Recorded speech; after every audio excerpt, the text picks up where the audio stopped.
to fly around.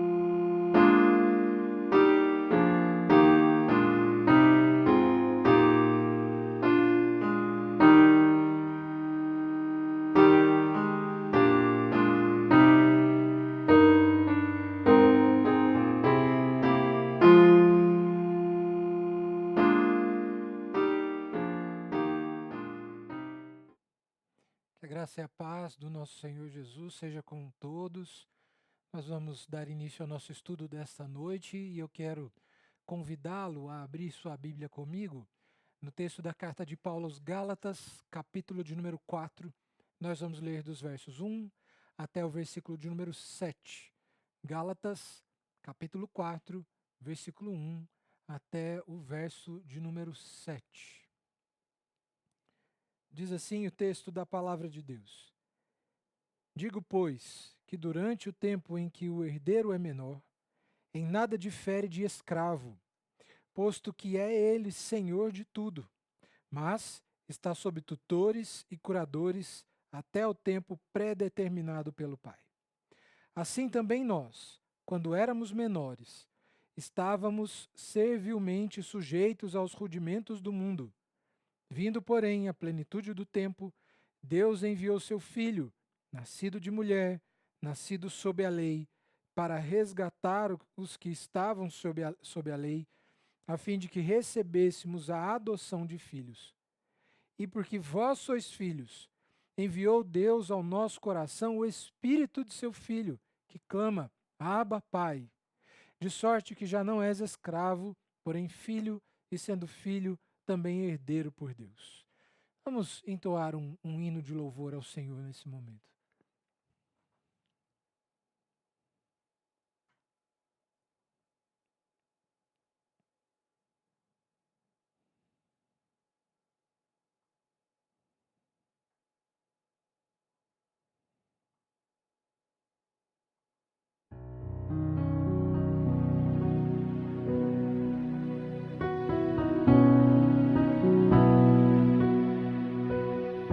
Deus enviou seu Filho amado para me salvar e perdoar. Na cruz morreu por meus pecados, mas ressurgiu e agora sei que vivo estás, porque Ele vive. Posso crer no amanhã, porque Ele vive. Temor não há, temor não há, mas eu bem sei que a minha vida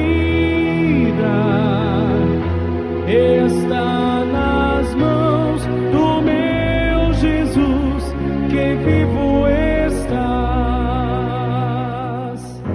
E quando enfim chegar a hora em que a morte enfrentarei, sem medo então terei vitórias, verei na glória o meu Jesus, que vivo estás, porque Ele vive. Posso crer no amanhã, porque Ele vive. Temor não há, temor não há, mas eu bem sei que a minha vida está nas mãos do meu Jesus,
nós temos estudado a carta de Paulo aos Gálatas. Hoje nós vamos dar continuidade a este estudo, iniciando a exposição do capítulo de número 4. Nós não faremos a exposição de todo o capítulo, apenas dos 7 primeiros versos, entendendo que há questões que o apóstolo Paulo menciona nestes versos iniciais do capítulo de número 4, que ele ainda há de explorar, que não serão objetos do nosso estudo nesta noite, nesse momento, mas que posteriormente nós iremos estudar. O texto de hoje, ele é uma continuidade, podemos dizer, clara e lógica do texto que nós vimos no nosso último encontro.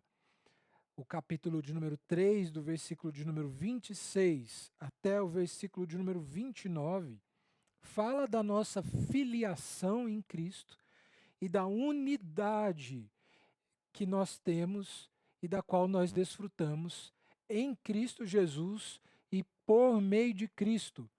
O texto no qual nós vamos meditar nesta noite nos fala a respeito da filiação, assim como o texto anterior também nos fala, o capítulo de número 3, versículo 26 até o final, nos fala sobre a filiação, nos fala sobre a nossa união com Cristo, bem como a nossa união com o corpo de Cristo, a igreja do nosso Senhor Jesus. E hoje nós vamos falar desta filiação, vamos continuar falando acerca desta filiação, filhos de Deus. Esse é o assunto do qual nós vamos tratar nesta noite. E eu quero, junto com você, relembrar algumas coisas que nós vimos no nosso último encontro, quando estudamos o capítulo de número 3, o finalzinho do capítulo 3, versículo 26 até o versículo 29, ainda que de maneira objetiva, nós faremos isso, para que possamos entender aquilo que o apóstolo Paulo ele diz nos versos iniciais do capítulo 4, principalmente porque o capítulo 4 ele começa com uma ilustração que o apóstolo Paulo usa para poder explicar algo que ele havia dito de modo direto nos versos anteriores, versículo 26 até o versículo de número 29. Versículo 26 do capítulo 3, portanto, nos fala da condição de filhos de Deus por meio da fé.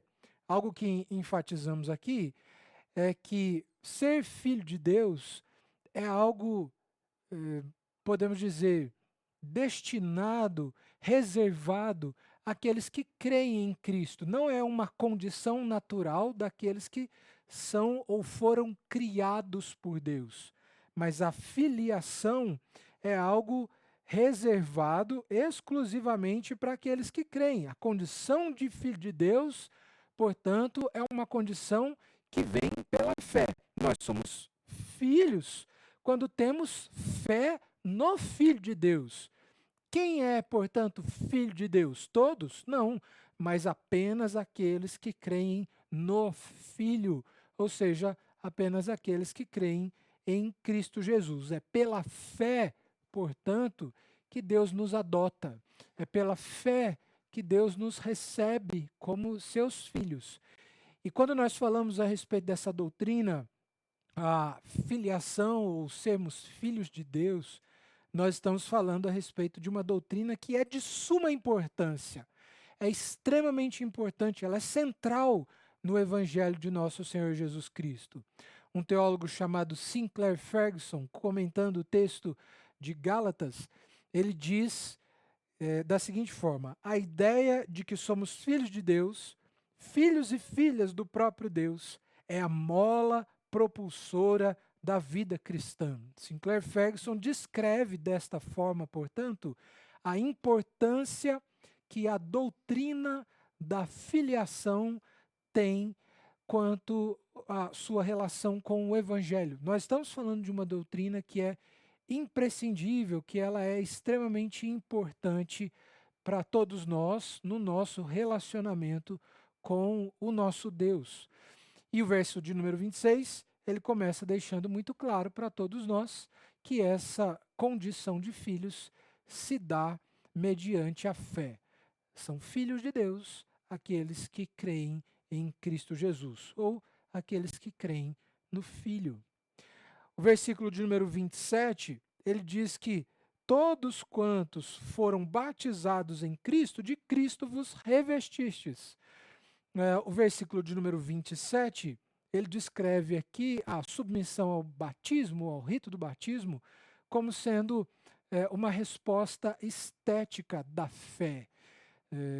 E aqui, nesse momento, o apóstolo Paulo, ele descreve este ato, o ato de crer em Cristo Jesus, como sendo um ato por meio do qual nós nos revestimos de Cristo.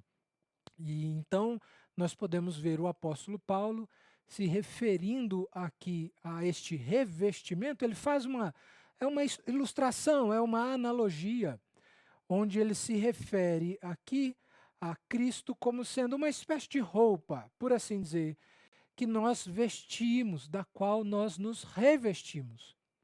O que o apóstolo Paulo quer dizer com isso? Ou o que significa nós nos revestirmos de Cristo Jesus? A primeira coisa é que nos revestir de Cristo denota a nossa identidade. Ao nos revestirmos de Cristo Jesus, nós estamos afirmando que a nossa identidade está em Cristo. Quem nós somos está diretamente relacionado à pessoa do nosso Senhor Jesus. A nossa identidade enquanto indivíduos, enquanto membros do corpo de Cristo, está diretamente relacionada à pessoa de Cristo Jesus. Mas também nos revestir de Cristo é uma expressão que denota a nossa dependência de Cristo. Nossa identidade está em Cristo, quem nós somos está em Cristo Jesus, nós somos dependentes de Cristo Jesus, mas também se revestir de Cristo significa que nós estamos na presença dele o tempo todo. Há uma expressão em latim que denota esta vida na presença de Deus, que é coram Deo, a vida vivida na presença ou na face de Deus, ou perante a face de Deus. Nós estamos na presença de Deus, nós estamos na presença de Cristo o tempo todo. E a ideia que o apóstolo Paulo nos traz aqui nessa passagem, embora a certeza, a consciência de que a vida é vivida perante a face de Deus, deva imprimir temor em nosso coração, mas a proposta do apóstolo Paulo, quando ele nos afirma que nós nos revestimos de Cristo, isso, portanto, tem implicações para uma vida que é vivida perante a face de Cristo ou na presença de Cristo, isso traz implicações de segurança. Nós estamos seguros em Cristo, Ele está ao nosso lado o tempo todo, nos preservando, nos sustentando, nos amparando. Estar revestido de Cristo é estar protegido por Cristo. É isso que significa estar na presença dele, conforme o apóstolo Paulo nos ensina nesse momento. Mas também significa que nós somos amados por Deus devido à obra e à salvação que provém de Cristo Jesus. Versículo de número 28 nos fala que agora nós somos um. É interessante porque aqui, na semana passada, nós afirmamos que o apóstolo Paulo ele está mostrando que diante de Deus não há distinção, não há diferença entre as pessoas. E aqui é por isso que ele vai dizer o seguinte: não pode haver judeu, nem grego, nem escravo, nem liberto, nem homem, nem mulher, porque todos vós sois um em Cristo Jesus. O apóstolo Paulo ele está se referindo nesse texto à nossa condição de homens perante a face de Deus, ou seja, diante de Deus não há quem não careça da glória de Deus ou quem não careça da graça de Deus. Somos todos pecadores, todos nós precisamos de Cristo Jesus. Portanto, não há espaço no corpo de Cristo para preconceitos, seja racial, seja social ou econômico, ou seja, preconceitos relacionados a gênero. Portanto, não há espaço para judeu ou grego, como ele vai dizer aqui, preconceito relacionado à raça. Não há espaço para preconceito social ou econômico, seja escravo e livre, como o texto vai dizer, ou seja, não há espaço para preconceito entre ricos e pobres, nem do pobre para com o rico, nem do rico para com o pobre. Não se engane, meu irmão, tanto o pobre pode ser hostil ao rico, assim como o rico pode ser hostil ao pobre. E aqui o apóstolo Paulo está dizendo que no corpo de Cristo não há espaço para esse tipo de disputa. E em seguida ele nos fala sobre a questão de gênero. Paulo não está dizendo aqui que já não há distinção mais. Paulo não tem aqui uma perspectiva igualitária, ele continua sendo complementarista, né, tanto quanto ele escreve aos Colossenses, ou quando ele escreve aos Efésios, ou quando ele escreve a carta de Corinto, ou mesmo o texto de Timóteo, não há contradição com aquilo que ele está dizendo aqui. Ou seja, em casa, a mulher deve continuar sendo submissa ao marido, o marido deve continuar sendo cabeça de sua esposa, mas o que o texto nos mostra nesse momento é que diante de Deus, homens e mulheres são iguais, e nós, sejam homens ou mulheres, também somos carentes da graça e da glória de Deus. E o verso de número 29 nos mostra que todos nós, portanto, somos herdeiros de Deus por intermédio de Cristo Jesus. Tudo aquilo que Deus havia prometido a Abraão está se cumprindo, se cumpriu e se cumprirá na pessoa do Filho. E nós, por estarmos unidos a Cristo Jesus, espiritualmente, legalmente, por meio do seu sacrifício, da sua obra vicária, também seremos objeto do cumprimento dessas promessas. Seremos também alvos, herdeiros das promessas feitas a Abraão, que se cumprem em Cristo e que, portanto, se cumprem na igreja.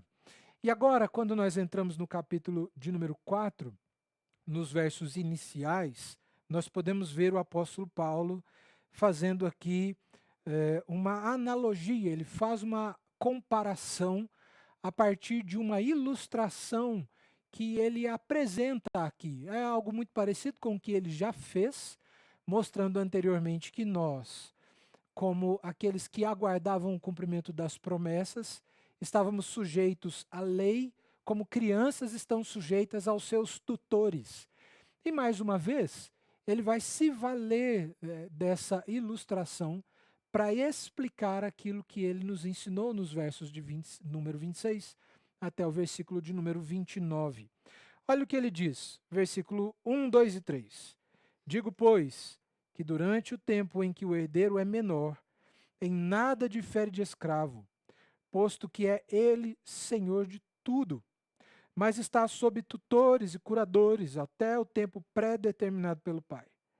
Assim também nós, quando éramos menores, estávamos servilmente sujeitos aos rudimentos do mundo. Então, de modo muito claro, nos versos iniciais, o apóstolo Paulo ele faz aqui, ele apresenta uma ilustração a nível de comparação. Ele se vale da linguagem comum, considerando o contexto histórico do mundo, do tempo em que ele estava inserido. O apóstolo Paulo ele tem consciência de que na antiguidade, considerando o primeiro século, ou mesmo períodos anteriores, considerando o período do Antigo Testamento, ele tem consciência de que na antiguidade a maturidade era um processo importante e bem definido. A criança, especialmente a criança romana, e Paulo tem em mente, meus irmãos, de modo especial a criança do contexto romano. A criança romana que herdava alguma coisa dependia de tutores até aos 14 anos de idade e, de certa forma, necessitava de administradores até aos 25 anos de idade. E só então o jovem poderia exercer controle completo sobre seu patrimônio. Versículo 3, então, o apóstolo Paulo ele nos mostra qual a relação da igreja, dos crentes em Cristo Jesus, com a ilustração daquela criança que havia recebido uma herança, mas que por conta da pouca idade não poderia administrar os seus bens, não poderia administrar a sua propriedade. E Paulo então nos mostra, irmãos, agora no versículo de número 3, fazendo uma referência mais direta ao tempo e à época da liderança de Moisés, o período veterotestamentário, ou o período especificamente falando do Pentateuco, ou seja, os 5 primeiros livros da Bíblia, de modo especial, o momento em que Deus dá a lei a Moisés, ao período de liderança por parte de Moisés. Nessa época, na época da liderança de Moisés, o povo contava com a liberdade espiritual e a eles, a liberdade espiritual a eles prometida na aliança com Deus, firmada no Monte Sinai. Ou seja, Deus havia firmado e estabelecido uma aliança com o povo no Monte Sinai, a aliança da lei.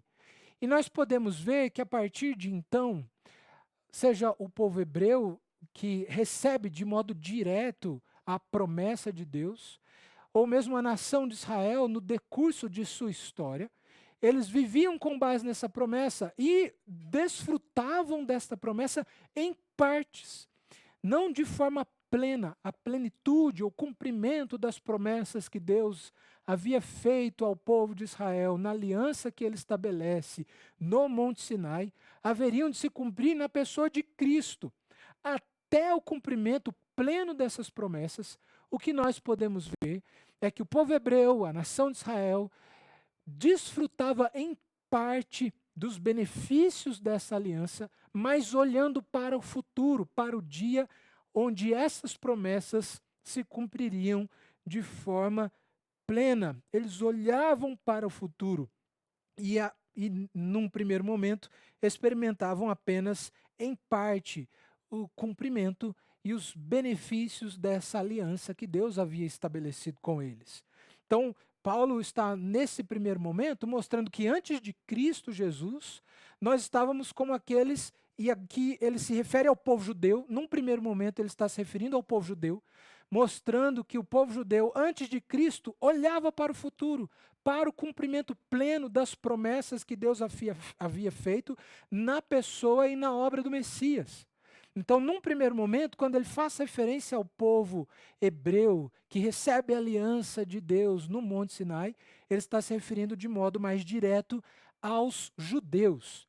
Mas logo em seguida, ele nos mostra que não apenas judeus, mas todos nós, e é uma implicação, o raciocínio do apóstolo Paulo é progressivo, onde ele nos mostra que todos nós, antes de Cristo, éramos escravos da lei. Deveríamos obedecer à lei se quiséssemos obter algum favor da parte de Deus. E nesse sentido, irmãos, é isso que o apóstolo Paulo vai mostrar. Todos nós, sem Cristo, somos escravos da lei. Ou seja, se quisermos obter o favor de Deus, precisamos cumpri-la, obedecê-la plenamente, de forma satisfatória. Precisamos cumpri-la objetivamente e subjetivamente. Precisamos cumpri-la e obedecê-la em nossos atos, mas também em nossos pensamentos. O que temos insistido, enfatizado, é que isso é impossível. Impossível. O homem sem Cristo está fadado à obediência à lei, portanto, impossibilitado por conta da sua natureza de obedecê-la de forma plena ao ponto de obter favor de Deus. É por isso que esta relação do homem com a lei, sem Cristo, ou a parte de Cristo Jesus, é uma relação de escravidão, é uma relação opressora, é uma relação injusta, onde o Senhor, que é a lei, exige de nós algo que nós não podemos cumprir. Exige de nós algo que nós não podemos fazer, que é cumprir a lei de forma plena. Paulo nos mostra, então, que esse é o retrato de como cristãos podem, de certa forma, deixar de experimentar a liberdade e a alegria da salvação. De que forma? A partir do momento em que nós tentamos desenvolver o nosso relacionamento com Deus a partir da obediência às obras da lei. Se a forma, o método pelo qual eu busco desenvolver o meu relacionamento com Deus, a minha vida de santificação, a minha vida de devoção e de piedade, é por meio da obediência à lei, na verdade, o que o apóstolo Paulo está dizendo aqui é que nós estamos diminuindo o relacionamento que nós temos de filhos com Deus por meio de Cristo Jesus, há um relacionamento de servos e senhores, de escravos e senhorios. Paulo nos mostra, portanto, e é isso que ele está dizendo aos irmãos a quem ele escreve, a quem ele endereça a carta de Gálatas, a gentios que haviam recebido a fé em Cristo, que buscar obter o favor de Deus por meio da obediência à lei é rebaixar o relacionamento que nós temos com Deus de filhos por meio de Cristo Jesus. É querer deixar de desfrutar da dádiva e das bênçãos deste relacionamento paternal com Deus, de filhos com Deus, e abrirmos mãos de tudo isso para vivermos uma vida de escravidão. Paulo nos mostra, então, a partir do versículo de número 4, que embora o relacionamento do homem com Deus, o relacionamento do homem com Deus por meio da lei fosse um relacionamento escravizador, é isso que ele está mostrando aqui, e porque essa relação do homem com a lei era tão terrível no sentido de oprimir, Paulo então vai mostrar aqui que para resolver esse problema, Deus então enviou o seu Filho. Irmãos, olha que interessante, o que o texto está dizendo é que nós fomos recebidos por Deus como filhos por meio da fé. Antes de sermos recebidos por Deus como filhos por meio da fé em Cristo Jesus, antes da fé em Cristo Jesus, naturalmente vivíamos como escravos da lei, submissos à lei como o único meio pelo qual nós poderíamos receber o favor de Deus. O que a Bíblia nos mostra é que à medida em que nós tentávamos buscar, obter ou alcançar o favor de Deus por meio do cumprimento das obras da lei, a única coisa que nós conseguíamos era frustração, porque isso era impossível. Portanto, estávamos fadados à condenação, ao juízo de Deus por conta da nossa condição de pecadores e da impossibilidade de vivermos em conformidade com a lei de forma plena, de forma completa, ao ponto de obtermos o favor e as dádivas de Deus. Portanto, não havia solução para nós, não há solução para o homem se o único meio que ele tem de encontrar o favor de Deus é obedecendo à lei, é sendo bom, é fazendo boas obras. É por isso, então, que Deus enviou o seu Filho. É isso que ele vai mostrar, é porque estávamos fadados à condenação por conta da nossa condição de escravos à lei, é que Deus, então, envia o seu Filho. Deus enviou o seu Filho. E no versículo 4, meus irmãos, o texto nos mostra que Deus enviou Jesus. Olhe a descrição da passagem. Vindo, porém, a plenitude do tempo, Deus enviou o seu Filho, nascido de mulher, nascido sob a lei. O que o texto está mostrando para nós? É que Deus enviou o seu Filho como um homem. O texto faz referência clara à humanidade de Jesus. Jesus não era menos homem do que nós. A sua natureza humana não era uma natureza humana diferente da nossa. Era a natureza humana de fato. A natureza de Jesus, a natureza humana de Jesus era humana de fato. É isso que o texto quer dizer quando afirma que Deus enviou seu Filho nascido de mulher. Ou seja, é uma referência clara à humanidade de Jesus. Jesus, embora uma única pessoa, nele residem duas naturezas distintas. Uma natureza divina, 100% divina, e uma natureza humana, 100% humana. Não há mistura de uma natureza com a outra. Uma natureza não influencia a outra. A natureza humana de Jesus continua humana e a natureza divina de Jesus continua divina.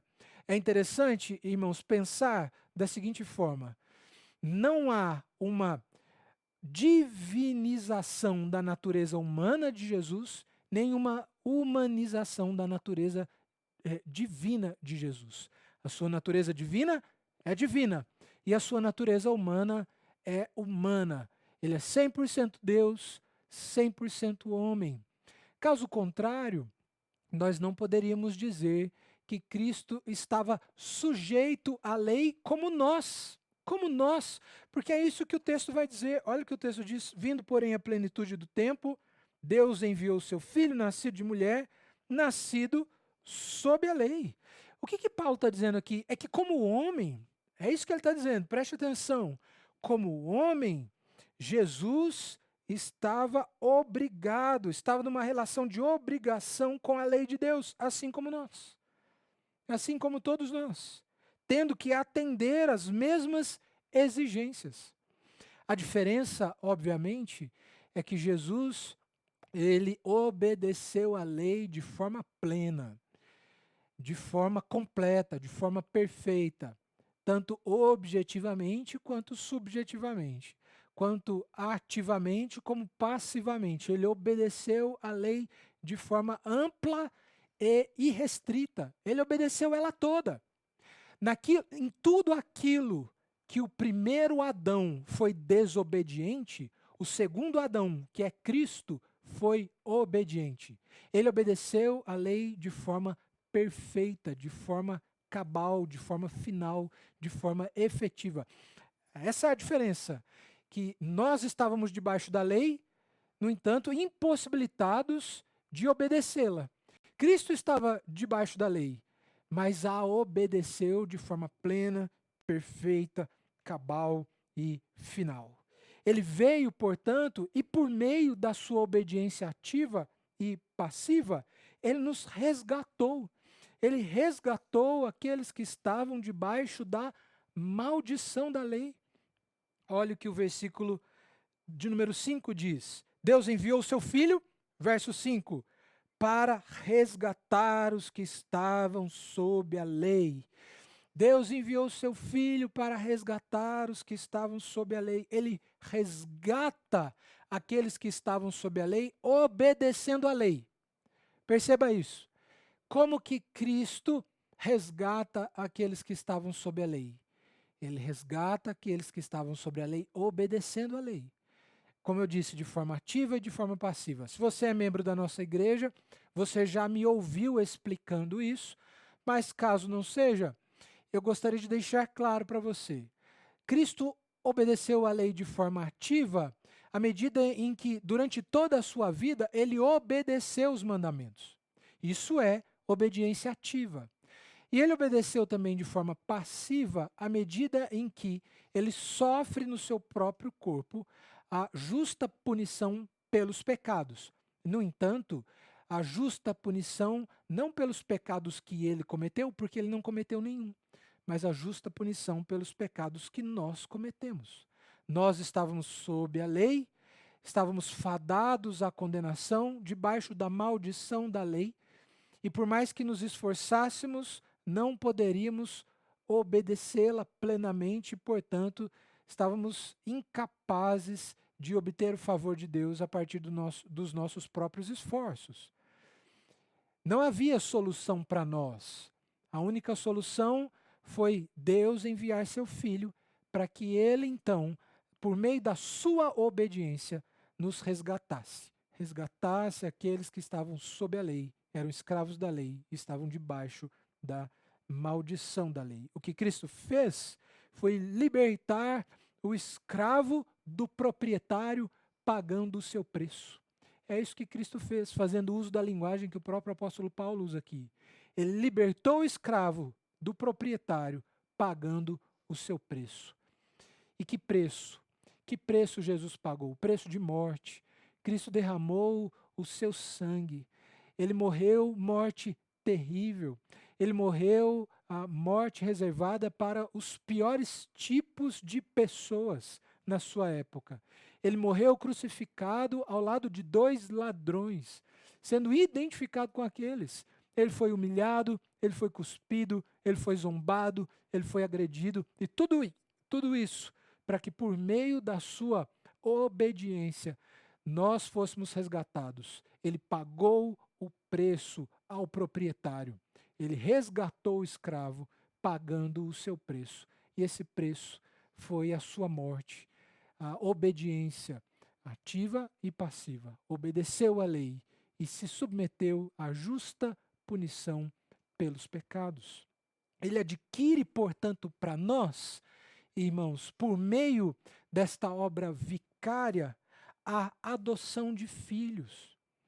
Olha o que o versículo 5 continua dizendo: para resgatar os que estavam sob a lei, a fim de que recebêssemos a adoção de filhos.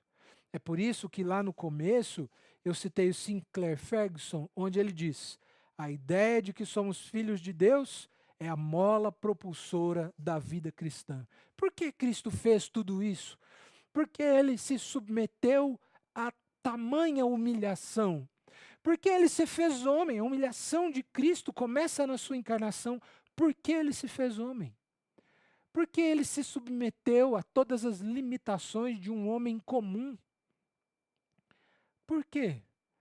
Primeiro, para nos resgatar da maldição da lei, para libertar o escravo do seu proprietário, mas também para adquirir para nós a adoção de filhos.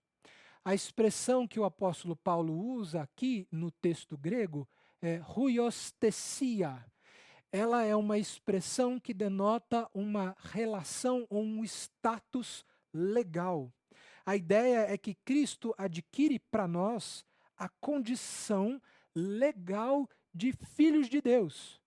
A condição legal de filhos de Deus, onde, como filhos, temos todos os direitos que um filho tem.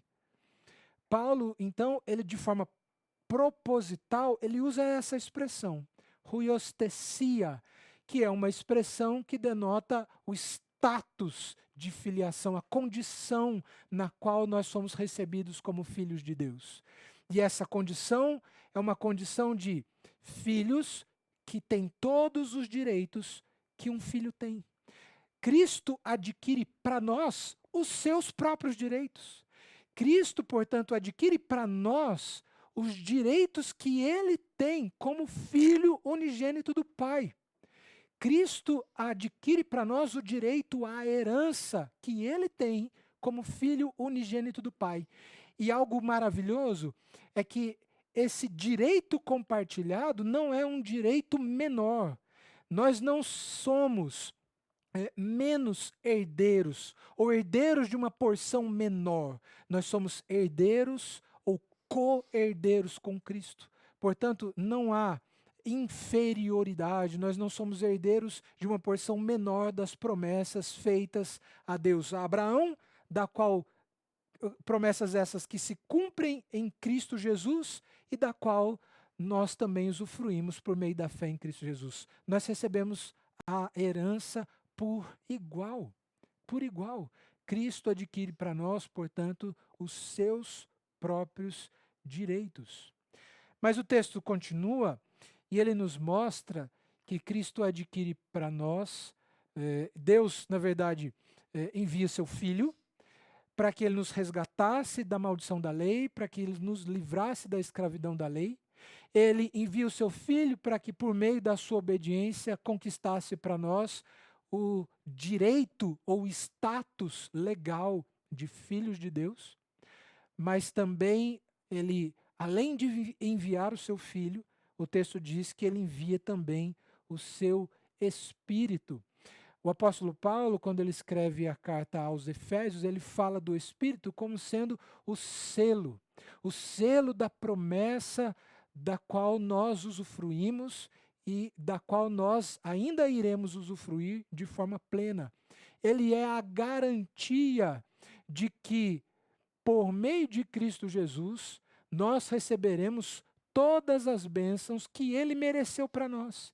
Ele envia o seu Filho, Deus Pai envia o Filho, mas Deus Pai envia também o Espírito, aquele que é o selo, a garantia de todas as bênçãos que nós temos em e por meio de Cristo Jesus. Jesus, portanto, garante para nós o status legal de filhos de Deus. Mas o Espírito garante para nós a experiência real desta filiação. As marcas dessa experiência de termos sido recebidos como filhos de Deus são descritas no versículo de número 6, quando o texto diz assim: e porque vós sois filhos, enviou Deus ao nosso coração o Espírito de seu Filho, que clama, Abba, Pai. Essa expressão, o texto no final, que diz que clama, Abba, Pai, denota ou se refere a essa experiência real, ou evidências dessa experiência real, da qual nós usufruímos por meio do Espírito e por meio do Filho. Algo que é importante nós enfatizarmos aqui é que não podemos, de forma alguma, e não é isso que eu estou dizendo, que há uma espécie de separação entre a obra do Filho e a obra do Espírito. Na verdade, é impossível divorciar ou desassociar uma obra da outra. A obra de Cristo está intimamente relacionada com a obra do Filho, do Espírito, e a obra do Espírito está intimamente relacionada com a obra de Cristo. Na verdade, a Bíblia diz que o Espírito é enviado pelo próprio Cristo para falar ao coração dos eleitos a sua palavra. O Espírito está sujeito, subordinado à segunda pessoa da Trindade. Mas aqui, irmãos, aquilo que o texto descreve como sendo evidências dessa experiência real, de termos sido recebidos como filhos de Deus, é o fato de agora podermos clamar a Deus. O texto diz: aqueles que agora clamam, Abba, Pai. A ideia de clamar aqui é a ideia de um grito alto, um sentimento profundo e penetrante. Mas refere-se também à nossa vida de oração. Nós que agora fomos recebidos por Deus como seus filhos, podemos nos dirigir a Ele livremente, pensando de modo muito prático o que significa, quais as vantagens de nós sermos recebidos por Deus como seus filhos. Um destes benefícios é que nós podemos nos dirigir a Ele diretamente por meio da oração. Um filho não precisa marcar hora para falar com seu pai. E quando vai falar com seu pai, ele não precisa de um discurso redigido. Ele pode falar naturalmente e livremente com seu pai. Nós usufruímos, desfrutamos desse status legal de filiação quando oramos a Deus. Somos filhos de Deus e desfrutamos dessa filiação também por meio da oração. Uma pergunta que eu faço para você que está me ouvindo aqui agora, que se entende como filho de Deus, é: quanto tempo você gasta da sua vida, do seu dia, orando a Deus? Quanto tempo? Dedique-se à oração. A oração é, na prática, um meio pelo qual nós usufruímos dos benefícios desse status legal de filiação, desse status que nós recebemos por meio de Cristo de sermos chamados filhos de Deus. Devemos, portanto, orar a livre acesso à presença do Pai àqueles que, por meio da fé, são feitos filhos de Deus. Portanto, o texto se refere também a uma consciência real da presença de Deus. Quando nós oramos, meus irmãos, isso pressupõe fé, pressupõe consciência de que Deus se faz presente, pressupõe a crença de que Deus está presente, ouvindo as nossas orações, pressupõe um senso real da presença de Deus. Deus está presente. Irmãos, algo que é maravilhoso quando nós pensamos na pessoa do nosso Deus, aquele a quem nós adoramos, o Deus Trino, Pai, Filho e Espírito, é que embora ele seja tão extraordinário, tão incompreensível, por ser tão grande, tão tremendo, ao ponto de não podermos descrevê-lo com as nossas próprias palavras. Apesar de toda essa grandeza, ele não é apenas um Deus que está lá longe, mas ele também é um Deus que está presente.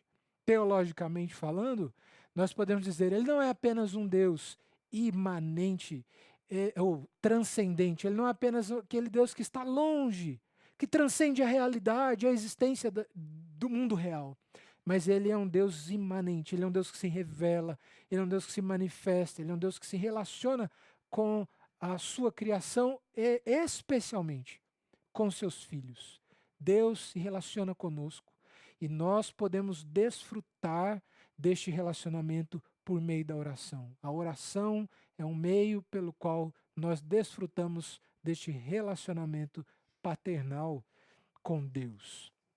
Por fim, nós podemos dizer que essa expressão que clama Abba, Pai, expressa também a confiança no amor e no acolhimento de Deus.